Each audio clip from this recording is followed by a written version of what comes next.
من الشیطان الرجیم بسم اللہ الرحمن الرحیم اللہم صلی علی سیدنا محمد وعلی آل سیدنا محمد بعدد کل ذرات میات الف الف مرہ۔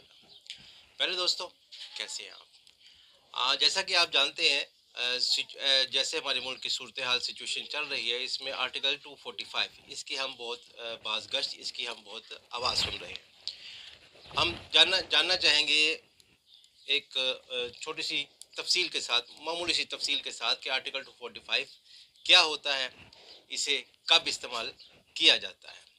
تو یہ جاننے سے قبل اگر آپ میرے چینل پر نیو ہیں so kindly subscribe my channel, also press the bell icon. اب ہم بڑھتے ہیں without wasting our time article 245 کی طرف۔ آرٹیکل 245 کو جاننے سے پہلے ہم دیکھتے ہیں آرٹیکل 243۔ آرٹیکل 243 کیا کہتا ہے؟ The federal government shall have control and command of air forces, یعنی یہ فیڈرل گورنمنٹ کے پاس یہ سارا نظام، یہ سارے معاملات ہوتے ہیں۔ یہ باتیں میں آپ کو کانسٹیٹیوشن آف پاکستان یہاں سے پڑھ کر بتا رہا ہوں۔ اب یہ ایکسرسائز کون کرتا ہے؟ ہمارا جو پریزیڈنٹ ہے وہ 243 کو استعمال کرتے ہوئے اس کے جو اختیار ہے سارا فوج کا وہ پریزیڈنٹ کے پاس آ جاتا ہے۔ As far as the matter is concerning regarding the 244 244 کیا ہوتا ہے؟ Every member of the armed forces shall make oath in the form set out in the third schedule. جو 244 ہے یہ ریگارڈنگ اوتھ ہے، فوج جو ہے وہ جو حلف دیتی ہے کہ وہ سیاست میں نہیں اس میں شمولیت اختیار کرے گی اور اس کے کیا ڈیوٹی اور فرائض ہیں، وہ ملک کے لیے جان قربان کرنے سے بھی دریغ نہیں کرے گی وغیرہ وغیرہ جو بھی اس اوتھ میں لکھا ہوتا ہے۔ Now we come towards the our main topic which is 245۔ Article 245 Islamic Republic of Pakistan constitution 1973۔ The armed forces shall have under the direction of the federal government defend Pakistan against external aggression or threat of war and subject to law, act in aid of civil power when called upon to do so۔ تو یہ کیا ہوتی ہے کہ جب بھی کبھی ملک میں امن و امان کا مسئلہ آ جاتا ہے، ملک کے امن و امان یا ملک میں کوئی جارحیت کے معاملات چل رہے ہوتے ہیں یا لا اینڈ آرڈر کی سچویشن آ جاتی ہے، اس سچویشن کو کنٹرول کرنے کے لیے یہ وفاقی حکومت کے پاس اختیار ہوتا ہے کہ وہ فوج کو طلب کر سکتی ہے۔ اور فوج کو طلب کرنے کے لیے وہ 245 کا جو آرٹیکل ہے اس کو یوٹیلائز کرتی ہے، اس کو استعمال کرتی ہے۔ جو صوبائی گورنمنٹ ہے وہ بھی اس حق کو استعمال کر سکتی ہے، اس رائٹ کو استعمال کر سکتی ہے، لیکن بذریعہ فیڈرل گورنمنٹ۔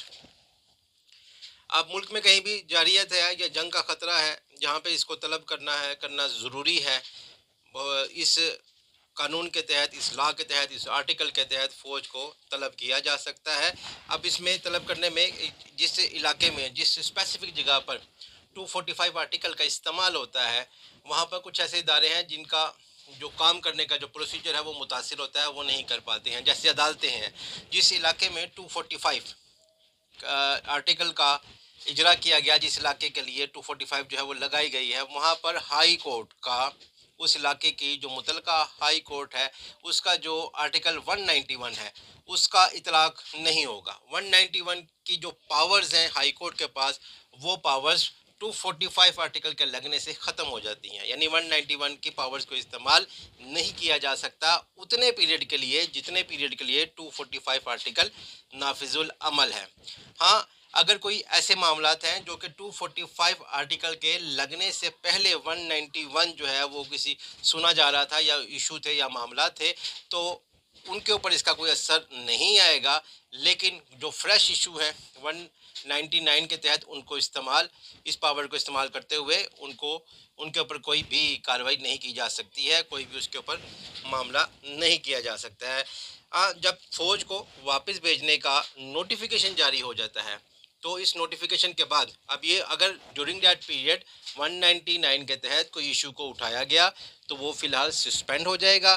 جب نوٹیفیکیشن جاری ہو جائے گا فوج کو واپس بھیجنے کے لیے تو اس نوٹس کے بعد وہ جو کارروائی سسپینڈ تھی، معطل تھی، پھر اس کے اوپر کارروائی کی جا سکتی ہے۔